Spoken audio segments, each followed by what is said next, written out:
Imagine being able to travel to any point in time. Where would you go? And what would you do? You could witness some of the greatest moments in history. That's gotta be kidding!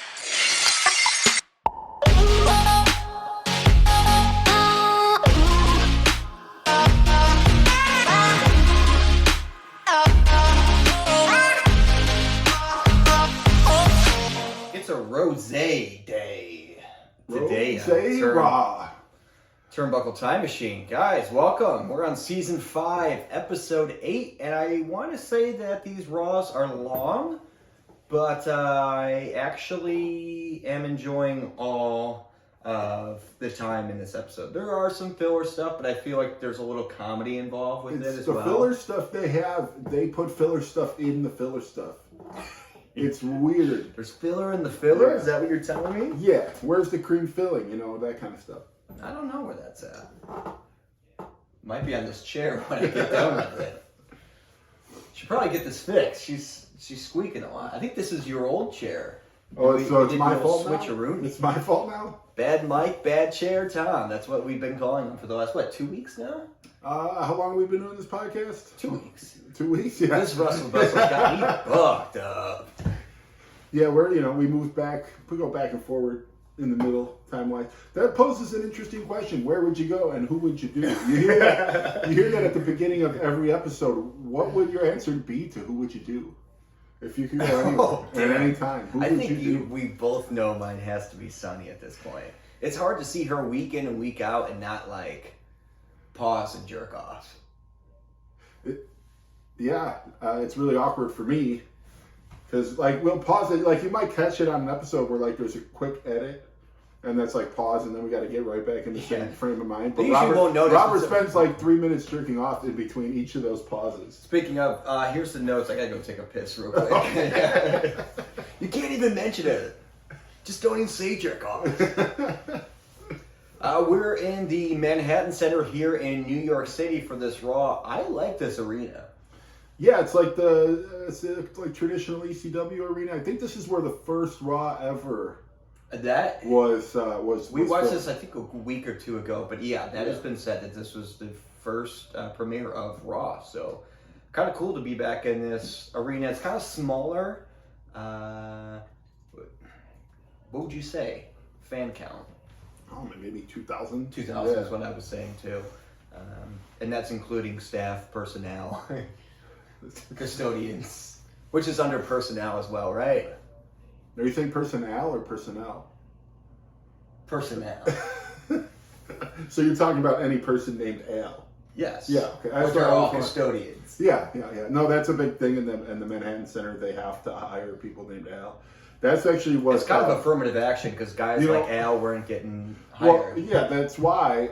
So You Can Call Me Al, the song. Oh yeah, Paul Simon. Yeah, was written because people were dying to get jobs there, but only they would hire Al. Yeah. And so he'd be like, well, you could call me Al, and then you get the job there. Yeah, and he's mopping, he's like, Yeah, it's a great mopping sequence of music there. And then they also started hiring the bodyguards.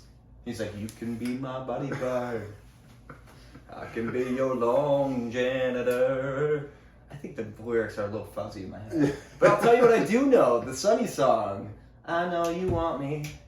I know that you want my love. I'm almost positive it's that. So I feel better about me singing it for the past couple episodes. Yeah, past couple decades. Really. Before we get into this, you got a can story?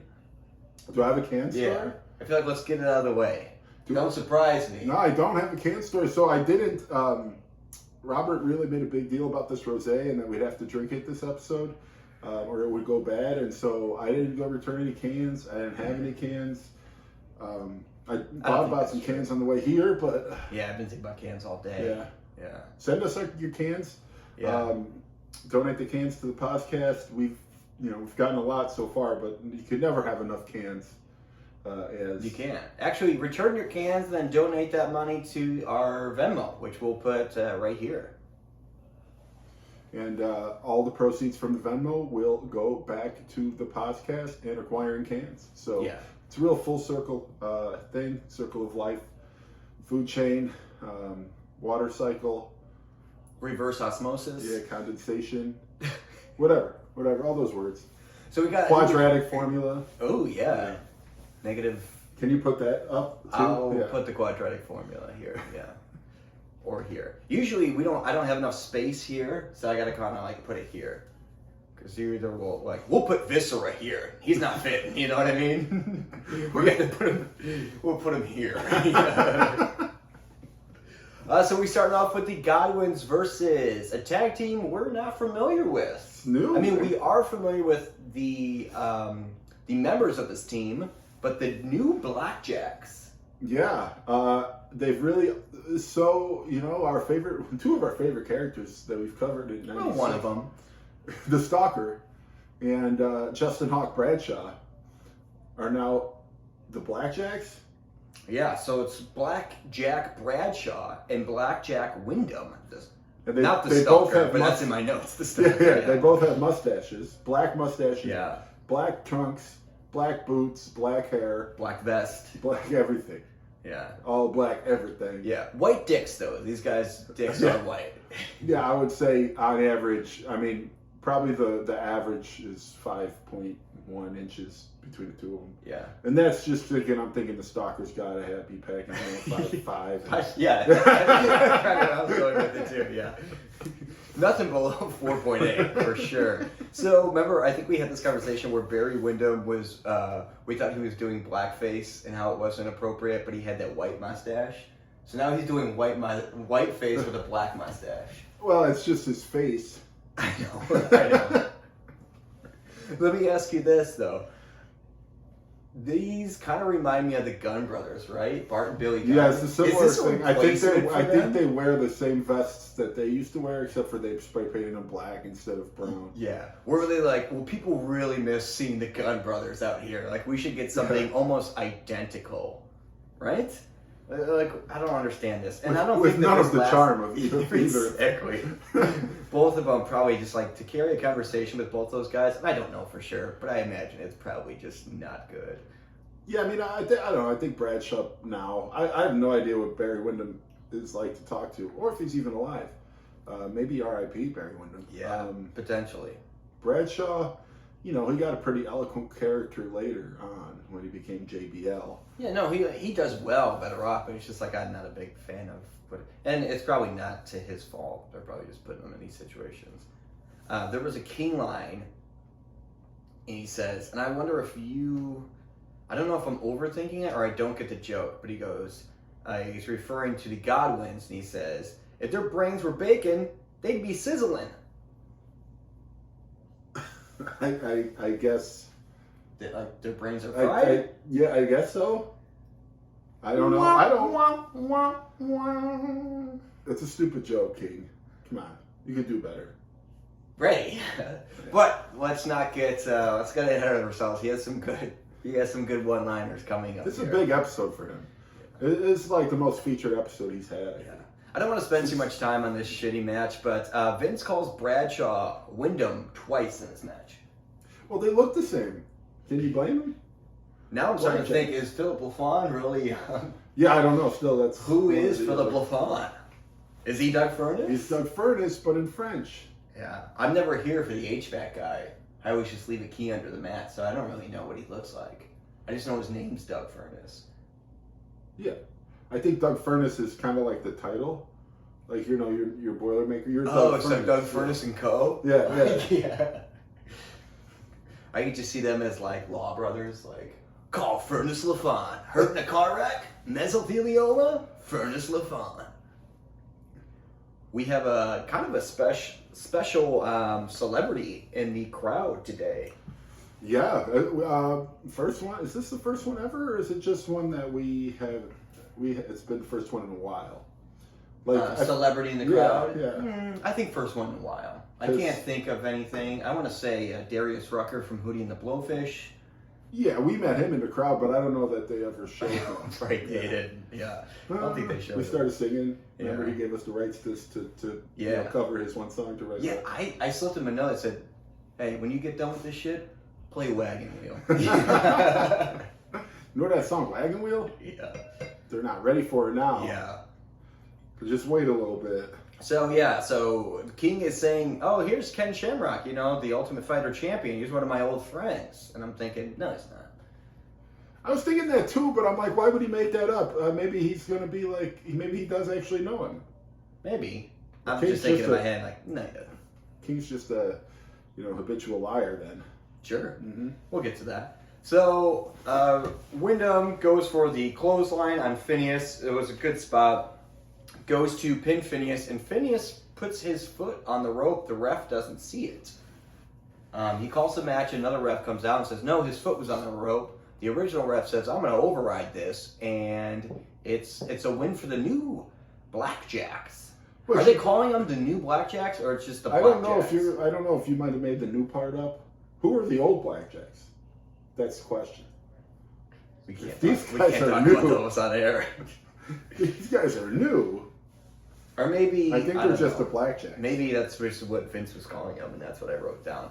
But the Godwins are not happy about this, and they're kind of taunting the ref. The ref's backing up here. They don't reverse it. Like the other ref comes out, you think they're going to go back and continue the match, and they don't.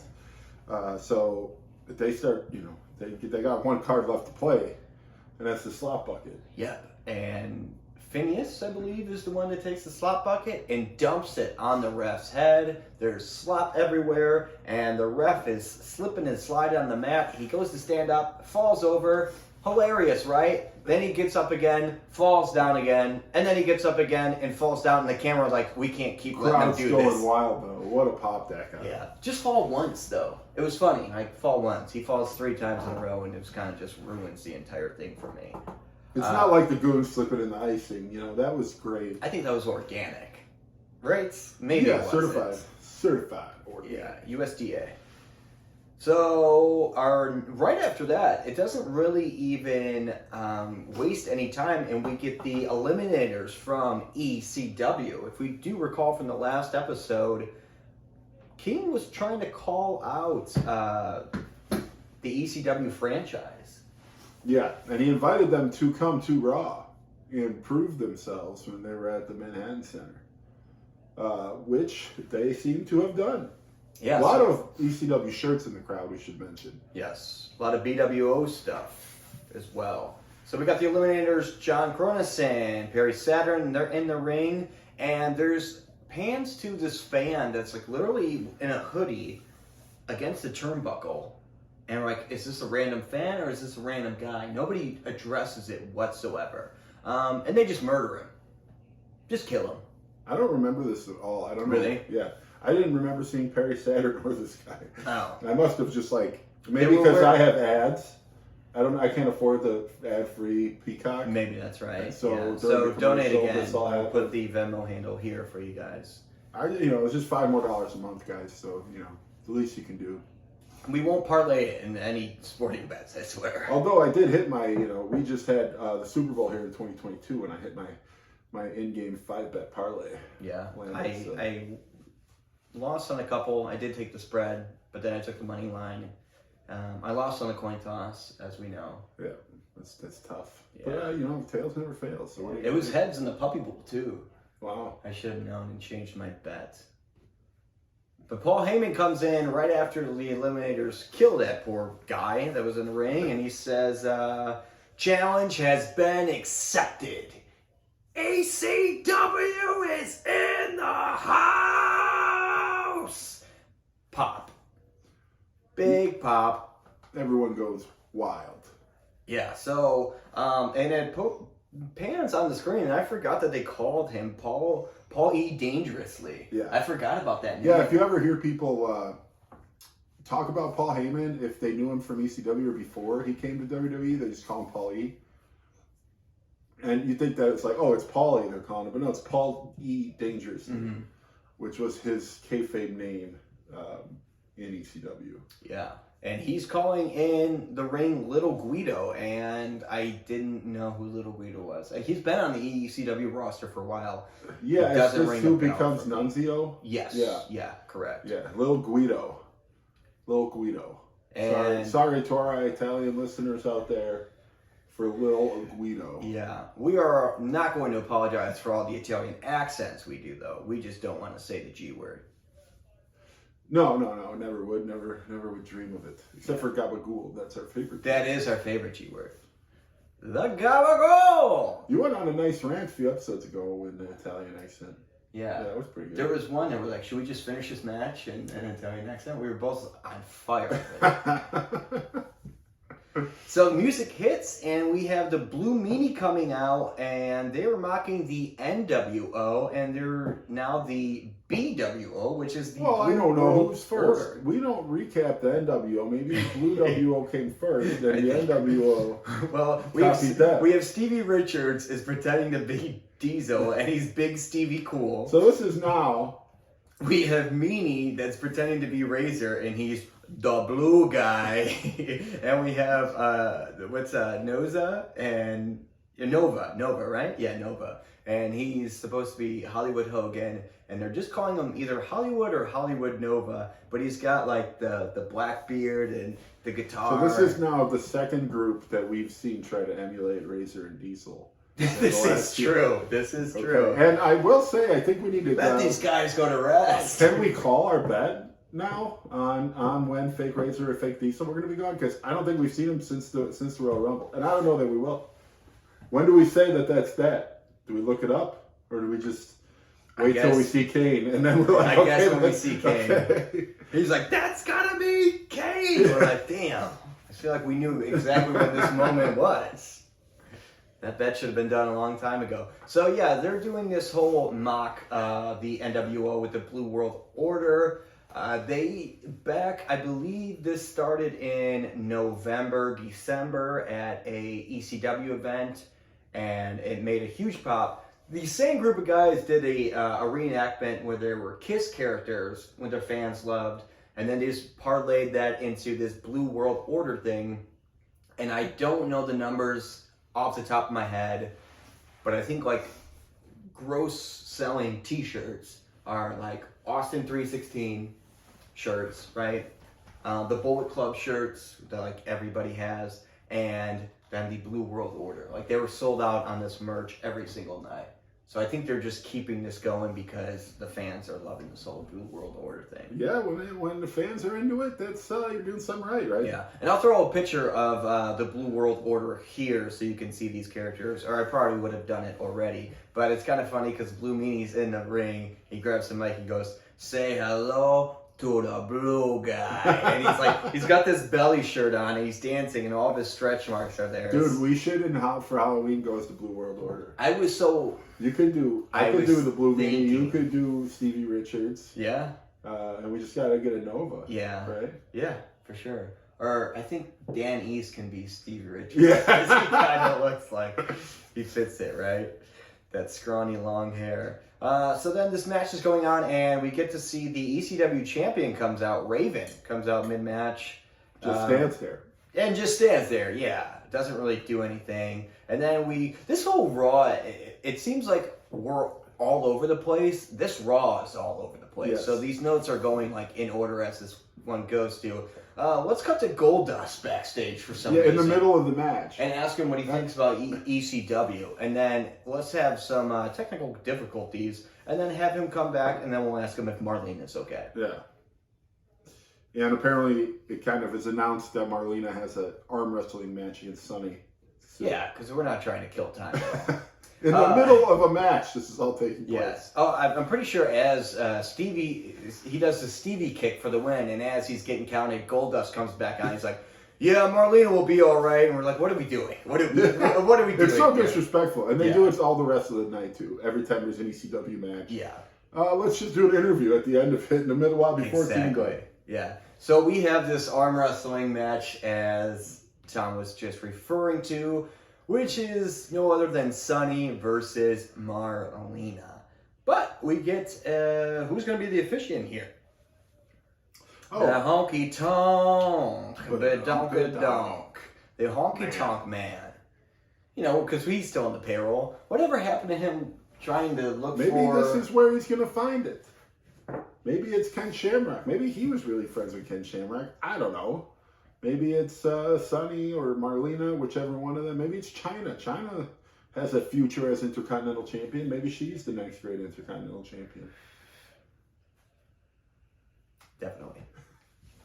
So this is actually my line of the night here, and it probably it's not the best line of the night. For me, I audibly laughed out loud, and I'm not biased because it's Sunny's line of the night. But she gets the mic right before this arm wrestling match, and Sunny goes, "I want you fat, ugly, toothless New Yorkers," and she does this New York accent, and I was dying, "to take a good look at a real woman." And just the whole like New York accent that she did was just so disrespectful and awesome. And not only that, the King loved it too. She's great on the mic and great on the eyes. I have a lot of notes for this stupid arm wrestling match, I and I'm can't kind of wait to mad hear. I don't. So we'll breeze through them because this is just filler time, but I'm like, it's the most notes I have, so I'll just read them. So Sunny gives Marlena an option to forfeit due to her rib injury from the 9th woman of the world, China. The 9th woman of the world. First were 8 other women, and then we did the 9th, and she was a beast. She lived for 2,000 years, just waiting for a moment to attack Marlena out of the ring. Oh man, no wonder X-Pac was all about her. He's the 1, 2, 3 kid, so he knew the first 3 women. Yeah. And so then it's like, let me multiply this third one by 3. I'm gonna get the 9th woman of the world. It's really a numbers game. That's all the quadratic formula. It's all coming full circle. So the crowd is chanting immediately for Marlena just to take it off. Like, they don't care about this. They want to see cans. So Marlena says that she doesn't feel real good. And then King says, "Let me feel you, see how good it is." So they go for this stupid arm wrestling. Sorry, I'm crying. Stupid arm wrestling match. And they go to lock hands. I'll just get to it. So... They do a lot of releases. Yeah, releasing. It's just filler time. And then it's back and forth during the arm wrestling match. Marlena goes for a little bit of the win, and then Sunny's about to win, and it goes back to Marlena, and Marlena throws what appears to be chalk or something, some white powder. It's probably crushed up somas. Yeah, she crushed. Sunny throws the crushed up somas. Yes, into at Marlena's face, and it's all over, almost like water to gold dust, if you remember when he got hit with water, and it was like battery acid. Yes. And someone yells in the crowd, clear as day, "You fucking bitch!" I love this ECW crowd, by the way, because they do not care. So then Savio Vega comes out, and he grabs Marlena very rapey. And I know we talk about rape once on this podcast, but this was, I think, the closest thing we've seen to rape. Yeah, I guess that Sunny, I mean, she was out for their match last time, I think, like almost managing them, and now she is continuing to be involved with the Nation Domination? Yes. Yeah, so, I mean, he's grabbing Marlena by the hair, but I guess refresh my memory. What's Sunny's edge with the... I just think she has a relationship with Farouk, or you know that picture. You know, we talked about a few episodes. Farouk, though, right? Talk about a few episodes ago. Small petite woman takes on BBC. I think that might be what Sunny's doing with the Nation of Domination. But yes, it started with Farouk. With Farouk. Now we hear, and so she is managing. It seems like the Nation of Domination, kind of also with Clarence Mason. Do you think all these porn references that are nowadays that are very trending all started from WWE Attitude and Raw? Oh, absolutely. So who was stuck in the boiler room? Whose stepsister got banged in the boiler room? Uncle Paul. Yeah. What did he call Marlena? He called Marlena Mommy, right? Or, Goldust was Mommy. Goldust was... No, because who was... Oh, Uncle Paul was Mankind, right? Uncle Paul was Paul Bear. Goldust, I thought Mommy, he had the... Mommy, was Marlena. Yeah. Because I think he just saw cans and an opportunity, right? Right. Well, either way, That's a weird angle to think, I'm going to start calling this chick Mommy and she'll let me suck on her cans. It's work for guys. It's work. Trust me, I know it's work for guys. So Savio grabs Marlena by the hair, very rape vibes, and then Goldust comes out and hits Savio against the table that they were arm wrestling, and lo and behold, we have a match with Goldust and Savio Vega. Let's talk about Savio Vega's finally brand new attire. They must be listening to this podcast. They are listening, or we influenced them. He's got the SV on both ass cheeks now. Yes. And it's more black and red trunks and a little bit more Nation the Domination whole top. black top. So, yeah, it works. This is what we wanted since day one, Savio heel turn. But he must have been back-ordered supply chain issues on getting the wrestling outfit. The U.S. Canal. The U.S. Canal? Mm-hmm. They called it the Personnel back then. The Personnel. Miguel Perez, are you familiar with him at all? He was big in Puerto Rico. He was tight with Savio. Yeah, the whole all Puerto Rico was behind Savio, and he's joining us here on commentary.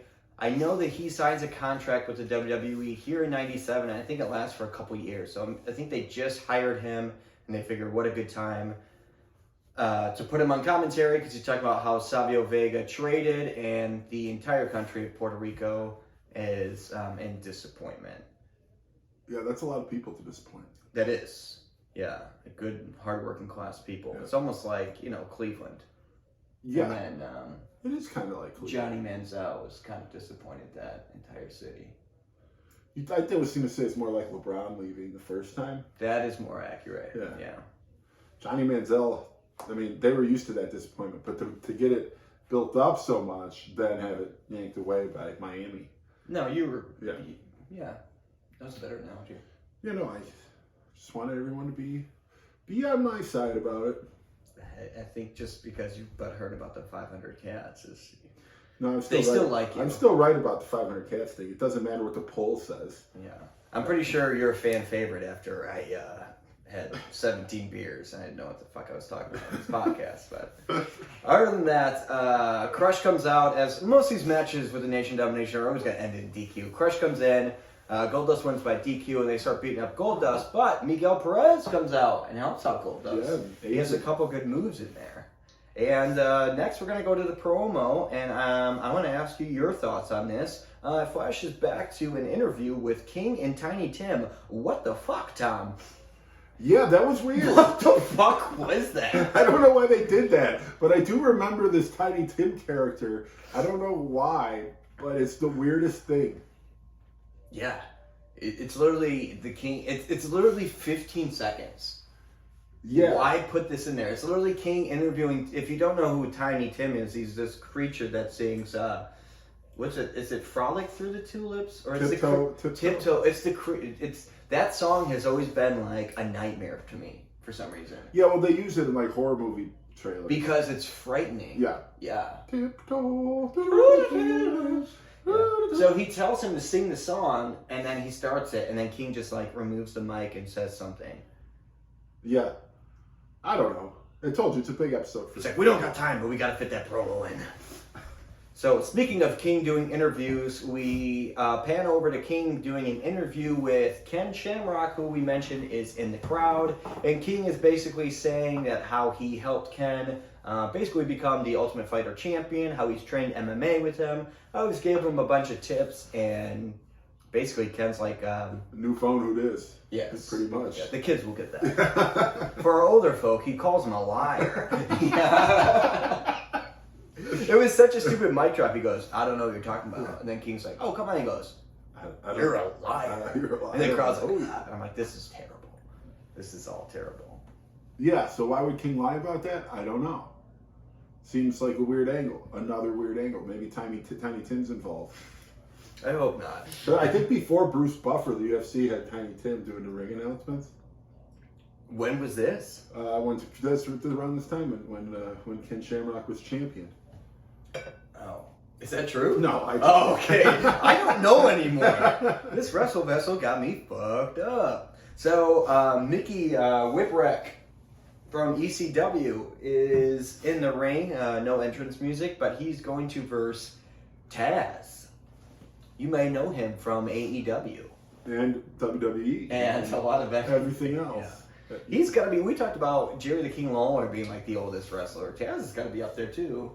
Does he wrestle at all? I know he's got like Team Taz. No, I mean, so Team Taz is in this too, which I realize now this is a callback to his Team Taz in AEW is a callback to his ECW days because he comes out with the wet flag wave, and that's called Team Taz. Yeah. And so that makes sense to me now. The real wrestling fans that are watching this are like, these guys are fucking idiots. Yeah. we only get paid for these WWE recaps. We haven't recapped ECW because you guys haven't donated enough to the podcast. So yeah, we grew up poor, okay? Yeah, come on. We couldn't get ECW. We couldn't get cable, guys. We can't even get this guy to have ad-free Peacock for $5 more a month. That's $60 a year. When you say it like that, I should really just get it. $5 a month somehow sounds like more. I got like $25 on my dresser. I'll just hand over to you. I'll pay half right now. So mid-match, Sabu comes out. And this is a unique arena because the entrance is very short and tight. And I might have to go jerk off after that. All right. I'll be right back. So it just says Raw with big letters, the R, the A, the W. And it pans over to Sabu. And it wasn't even, like, the camera work on this is terrible. Because he turns over as Sabu's jumping into, like, a crowd of people. And he loses his balance. Like, you would always see, like, those ladder matches where guys jump off the ladder. They don't have any, like, groundwork. And the R almost falls over. He barely has any clearance and then falls. And it was pretty botched. And then Sabu, like, gets in the ring, and there's a spot where Whipwreck falls and Sabu hits, and that's botched, too. And it was kind of They botch a lot. And I think they might be nervous, wrestling in front of a real, like, TV audience. Yeah. I don't know, but I can't believe we didn't think about Sabu in Sunny when we mentioned the boy who gets stuck in the boiler room. Oh, yeah. Obviously. Yeah. Just like took that from there. Yeah, the listeners are like, just read your notes. Like, the clues are there. Yeah. I think we get a little nervous when we're on air, Well, yeah, it's there's dozens and dozens of fans out there, so millions maybe. Just donate $1, and that will all add up. Yeah, if each 1 million of you guys donate $1, I will get Peacock without ads. Yeah, that's about $1 million, right? Oh, for the rest of my life, yeah. Yeah, Tom's gonna live forever. So Taz mission for the win here. Taz gets the W, and then we're moving on to the Headbangers with Mosh and Thrasher versus guys we have yet to see. Did not expect this at all. But we have the Headbangers versus the Legion of Doom. What a rush. Hawk and Animal. Yeah, that's cool. I didn't expect them for like 2 more years. So yeah, because I'm spoiler alert, but I'm pretty sure they get managed by Sunny. Really? I think so. That's awesome. Yeah. I can't wait for that. Yeah. So LOD attacks the Headbangers right away. They throw them out of the ring, and I'm like, ooh, Legion of Doom is going to clear house on these guys that they're pushing. By the way, RIP to the shitty tag team division. I know. We got these guys. We got these guys back. Plus the Blackjacks. No, let's not say RIP. Okay. Back to what I was talking about with these fans kind of being awesome. They're chanting Nitro sucks. And then there's a good other spot, and they start chanting Bishop sucks. So these fans are like the most interactive group that we've had so far. And some good signs out in the crowd as well. Yeah. Would you agree? Yeah, some inappropriate ones. Yeah. Do we mention them? Maybe. Maybe. But yeah, to this point of this new tag team era, they're doing these like moves that aren't like, I'm like, oh, I haven't seen that done as a tag match. And the Headbangers, I'm like, oh, that's a pretty unique like way of like doing a DDT or like a clothesline. But there's just different chemistry now that we're seeing in a different good move Irish whips. arsenal. You know me and my Irish whips. I didn't see any roll-ups in this one. So there's a spot where they're both out of the ring, and Hawk throws Mosh's head against the stairs, and King goes, that's a headbang. Which is a play on the Headbangers. Which I thought was awesome. And they were mentioning the Headbangers at one point, and King's like, I don't like these Headbangers. They're into their music's 9 Inch Nails, and Vince goes, they're Marilyn Manson. He's like, I haven't heard of that. And he goes, Butthole Surfers? He goes, I beg your pardon? But they're both out of the ring after King's headbang comment, and they actually both get a double count out. Yeah. Wow. I don't mind this one. You don't push one or the other. They both did okay. And then there's some extracurriculars, and you still get the LOD lands the Doomsday Device right after that. A little insult to injury. Another weird fucking promo. The Shawn Michaels tribute? Oh my god. It's like he died at this tribute. I think I texted you. I'm like, hey, did you watch the Raw? You go, yeah. I go, Shawn Michaels tribute? Like, yo, what the fuck was that? I put it back on when you said that. You're like, because the music doesn't match up, and it doesn't. And not at all. what's like, so it's a tribute, like, we'll miss you, Shawn. Like, almost, it does seem like he died. It's got the song sounds similar to like the Sarah McLachlan song we played for Rob. But it's not at the same No, time. it's like, not. It's a little more upbeat. It's like if you were to watch that tribute with Shawn Michaels on mute, you would cry. Yeah. And then the music, you're just like, wait, what are we listening to? It's not very out of place. I don't know. I was curious. Who did you figure out who wrote it? So I couldn't Or figure it out, who so sang I it? had to like Shazam it, and it was a song from WWE Productions, believe it or not. So they wrote. So this they wrote it song for that. You think, or do you think they do that song No. anytime somebody? Where would they do the song at? Like, I don't know, when Yokozuna dies, you think they're going to do the same song? I hope not. That's such disrespect. It's such disrespect. I don't know. Maybe if I can find the song, I'll put a link for it in the comments here on YouTube. But it just doesn't. And if I can find the tribute video that was actually on this, I'll put a link in the Well, comments. it's in Peacock, episode whatever, season whatever, and he'll put that up here, but whatever one we're covering. It's like a February Raw. It's right? I can. End of I'll February? figure it out. I said it earlier. Yeah. It's season 5, episode 8. Yeah, you're so about watch halfway that and then in. you can see the tribute. And see the Tiny Tim interview and just ask yourself, what the fuck, man? What the hell are we doing? And we're almost done. Whoa. Trust me. But we're getting a little bit more ECW action. We have Tommy Dreamer versus Devon Dudley.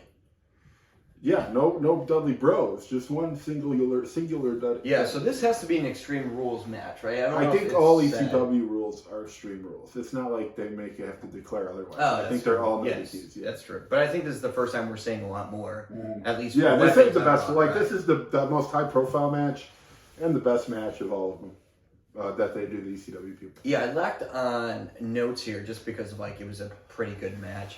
Like immediately they're just out of the ring. Tommy hits him with a pan for some reason because there's frying pans Yeah. laying around, Yeah. and then like grabs a cane from somebody and Yeah, whacks hits him him with across a the cane. back, and then it flies. There's some really good spots with the steps, creative ones. Yeah. The steps land in really weird ways. Yeah. This whole episode. A lot of open head. Well, yeah, a lot of unprotected chair shots. We're right in the prime time Yeah. of unprotected chair shots. It's CTE. Which I love. You get I CTE. love it. You get CTE. It's like All these watching the guys doing NFL. all these guys doing great. Tommy Dreamer's still wrestling. Yeah, that's true. Devon, I think, wrestled recently. His son's still wrestling. I mean, Yeah. his son, Dante Martin's got a push and a half at AEW.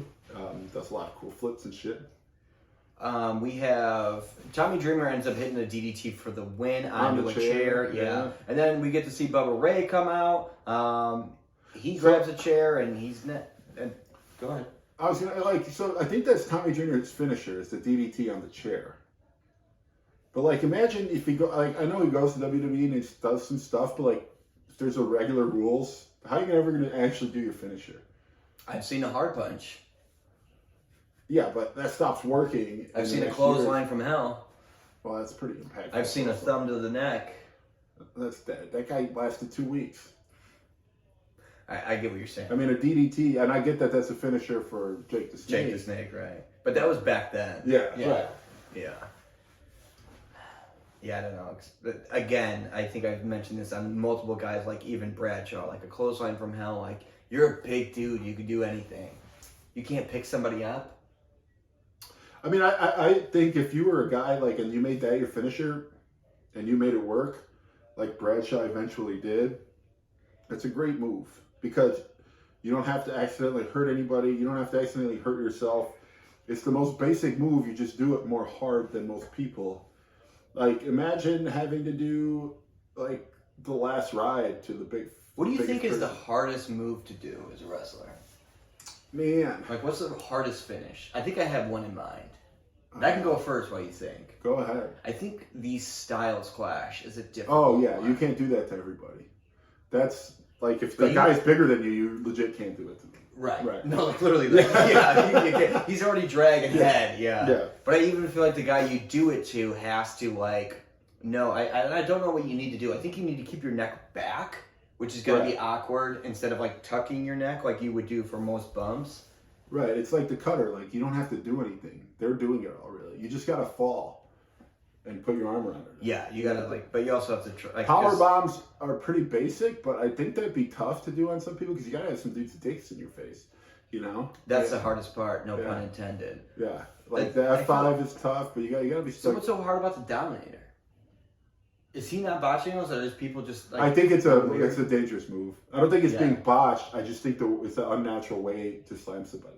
Correct. Like, Yeah, like I a think body you're right. is just Yeah. going face Right. first and your knees hit and probably Yeah. screws up your knees. Because there's no like, at least with like a power bomb, there's like that center of gravity that you're pushing down. This is just like you're just kind of letting them fall of free will. Yeah. Like you said, I think it hurts your legs more than anything. Yeah, So yeah. they're hitting first, and it's just like, yeah, you're not hitting even. I get it. So Sandman comes out, and he ends up hitting a couple chair shots to the Dudley brothers, and then Paul Heyman is on commentary during this entire match, and him and King are going back and forth. And then Paul Heyman tries to fight King. A with real bunch brouhaha breaks out. ECW guys break it up, and then we have our main event, which is Farouk versus the Undertaker. Boom. Couple things. Farouk and the Nation of Domination come out, and Farouk is standing in front of Ken Shamrock. Yeah. And they go back and forth and have some choice words, and Ken Shamrock's standing his ground and is calling out Farouk. Basically, Farouk saying, he'll beat his ass. Shamrock saying he'll beat his ass. And then we have the Undertaker entrance, which was very slow. And I don't think we've gotten this slow of an Undertaker entrance since his retirement. Yeah, that was a long one. Yeah. Yeah, I guess he must have had time to kill. I think you mentioned that. But we didn't mention, like, there's literally, in each of those ECW matches, they have an interview at the end. Like, even that last one, the pinfall, while it's happening, there's an interview with The Undertaker going on. That's weird. Yeah, It's so disrespectful. yeah, exactly, yeah. I don't know if that's on purpose, or I don't It's think definitely it is. Vince doing that on I don't purpose. I know. gotta think. Like, Yeah. because you even hear Paul Heyman jump Yeah. in, like, whoa, wait a minute, and then he starts Yeah. talking to make a... And we got Harvey Winkleman on the line real quick during the pinfall. How you been, bro? Yeah, just, hey, how those kids? Yeah. Speaking of the Undertaker's retirement, I remember, I don't know if it was you that texted me, you're like, oh, dude, Undertaker's retirement, what'd you think of it? And I'm like, I literally, and this is no joke, I fell asleep during the entrance. So I remember That's I all it watched was. it, and I'm like, it was the entrance, and I'm like, my eyes are going down, and I'm like, and he's not even halfway through the thing, and then like, I'm like, oh fuck, I missed it. So I rewatched it, and it was just like, he was on the mic for like 30 seconds. I'm like, oh, I didn't miss shit. It's time for the Undertaker to rest in Pizza. Jimmy John's. Or no, what's it called? Papa John's. That's what we're doing the ad for? Papa Yeah. John's. And Jimmy John's. Jimmy John's. Aren't you beefing with Jimmy John's? Nah, I got You're back diarrhea. again. I've had diarrhea all week, man. You have or you Yeah, have? you know what, man? You have. I'm getting podcast prostate, I think. From sitting down and watching so much wrestling. Is that a thing? Podcast prostate? I feel like it is. You may better have GB check for you and make sure there's nothing wrong. No, maybe that's what it's from. They're like, yeah, have you been having my podcast? Like, no, this doesn't. I'm like, no, it's from a podcast. Like, okay, sure. So Farouk and Undertaker, this is actually a pretty good match. It lasts about 15 minutes. But I'll just save you the details because this has been a long Raw. Farouk ends up taking the stairs. Taker takes a big boot and hits Farouk with the stairs. The stairs landed weird again. Did you notice that? Yeah, it's all night. It's a weird gravitational pull. Maybe we had the Wrestle Vessel on this whole time. Yeah. Hey, warm it up. It's cold as hell in New York. Yeah. It's February in New York. You gotta keep that sucker on. Yeah. Or the boiler room went down or something. Yeah, something happened. We usually hook up to the boiler room power. That's why we see Sabu. That's- We saw Sabu and Sonny and we see... That's why there's so much steam. Yeah. So after this, Farouk hits him with a pile driver, and Undertaker no sells this. That made you feel good, I bet, because there's no question whether he hurt his neck or anything. Or he's just up like this, and I'm like, oh, dude, he's out cold. But right after that, Crush and the rest of the NOD come in, and surprise, surprise, they attack the Undertaker. But who's going to help out the Undertaker? Is it Ahmed Johnson? We are the Legion of Domination. Yeah, I like that. Domination. The Legion of Doom comes out and helps out Undertaker. So what is this angle here? And before you comment, I am all in on this. I bet we see a match next week in Berlin, maybe, or maybe the week after that.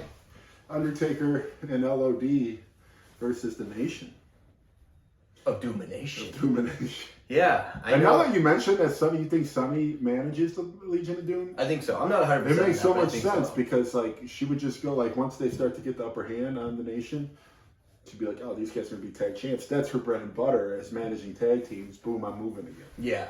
I want to say I know this because, and I'm not 100% sure, but in my mind, and this could be in an alternate, you remember when we went to like a couple alternate dimensions and we're like, this doesn't seem right. Al Right. Gore's president. Yeah. You know what I mean? Yeah, yeah. And we're like, what did we fuck up? Yeah, no, I You know. know, did we kill that man bear pig? Oh, Is yeah. that what happened? Yeah, no. Well, thankfully, we just the Man Bear Pig. He lost his phone. We couldn't get a hold of him. We thought he was dead, but we got a hold of his aunt, who he was staying with. Rontel, I think was her name. Rochelle. Auntie Rochelle. And You kept calling her Ryan. I know. The entire time. that's You why. passed her calling That Ryan. she was giving me those looks. Like, yeah, she was a woman bear pig, and so like they're usually getting that look. But like, I thought that there was some hostility there, and I think I was right now because I called her Rontel the whole time. Yeah. She looks like a Rontel. Yeah, so back to what I think I keep imagining. I think she has this like doomsday outfit with like these, I don't know. I just remember her like seeing her in this like awesome. Who are you talking about? Sunny had Oh. this like LOD style like Are doomsday. you talking about Rontels? No. I mean, I didn't mind her outfit. It was. I was going to say, it's not Doomsday. It was wasn't like a nice Tuesday. No, it was, summer yeah, outfit. It was a moo-moo. You kept calling it like a fucking sundress. I'm like, that's a fucking moo-moo, dude. Yeah. I was trying to be nice. It was so embarrassing. She was pissed at me. I know. I love your sundress, but she thought you were genuine. She thought you were like dissing her moo-moo. Yeah, no. Yeah, we did not see eye to eye. We should start. She was like 8 we feet should tall. start recapping just places we've gone to. Yeah, we could do one an episode and go I through. mean, we have like, the time machine. well, I mean, feel like- you guys wouldn't believe some of the stories that we've lived through, the things we've seen, who we've done. Yeah, you know. there's a lot of PTSD, which brings us to our sponsor, guys, BetterHelp.com. Yeah. Need better help putting your bloody buddy cup in? Yeah. Better Our help sponsors are all over the place. So that will recap the end of Raw there. At least for this length, I was, even the filler times, I was still pretty entertained. That is Season 5, Episode 8, and we're right here at about 45 minutes. Yeah, so we're not bad. keeping it fresh. I'm excited for the next one. We get the first ever European champion. Are you sticking with your prediction? What did I go with? British Bulldog, Yes. and you said Owen Hart, Yes. right? Yeah. I said they'd face each other. I think that's accurate. All right, But cool. who knows? It's probably going to be Ken Shamrock versus Blue Meanie. Yeah, You could know? be, should be. Just when we think, we were talking about, we're like, oh, we should stop doing predictions because we're right half the time. We're like, I think we're right half the time. And I'm like, actually, I tallied it up. We are actually under half. Yeah. We'll we get are better not at it. doing well. So I think we are on to Berlin. We will let you guys know. First time we've taken the Wrestle Vessel out of the United States or out of the North America. we stay away from Eastern European countries usually. Thank God Germany's Western Europe, so we'll Yeah. be good. Well, it is kind of, I mean, what do you Are we in where's East the Berlin or line? West Berlin? Well, that's, Yeah. well, tear down that wall. Yeah. Well, we'll go hopefully after that. We could go to the wall and get torn down in like 89 or 90 and then Yeah. stay and then just jump up just to see it. We're not doing anything in the 1940s. No. Safe to, we're not even going You'd back be that. fine. You'd be fine in Germany in the 40s. I know, but I'm just as Swedish as you are. Yeah, but you got the Aryan, you got the blondish hair, the blue eyes. Yeah, but I think I'm not going back. You know what I mean? Might like it too much. Yeah, I don't understand the language, but I like this guy's demeanor. He's very That in your stash, face. that stash is Yeah, just yeah. doing it for me. You know what? I'd always say this about when I would shave, and this was more like before electric razors. Not that they were a thing, but I would just never use one. Shaving right here under your nose is such like a pain in the ass, and it's like painful for me. Like to get right here, and now I realize like what a pussy Hitler was. He's like, "It's a too hard under my nose." I guess that's not a good German accent, is it? Yeah. That was like a Japanese. That was more of a Japanese accent. Hey, they were allies. No, you They know, were no, we allies. went to that dimension where Hitler was Japanese. Yes, That is how he talked. Yeah. Weirdly, had the same mustache though, and he was because he was dating the ninth woman of the world, China, and Japan, China. They were right there. It was that was a nice setup. She spoke orange, right? He was weirdly very tolerant of other people's cultures. Japanese Hitler. I enjoyed it. I feel like we just gotta not interrupt the past because we learn from the past. Hopefully, I'll learn by the past by not drinking too much. But here we are. You didn't think 3 bottles of rosé was gonna be. He just said, "We'll see where it goes," and now we're. Can't wait to see my baby tonight. All right, guys. Good night. And God bless wrestling.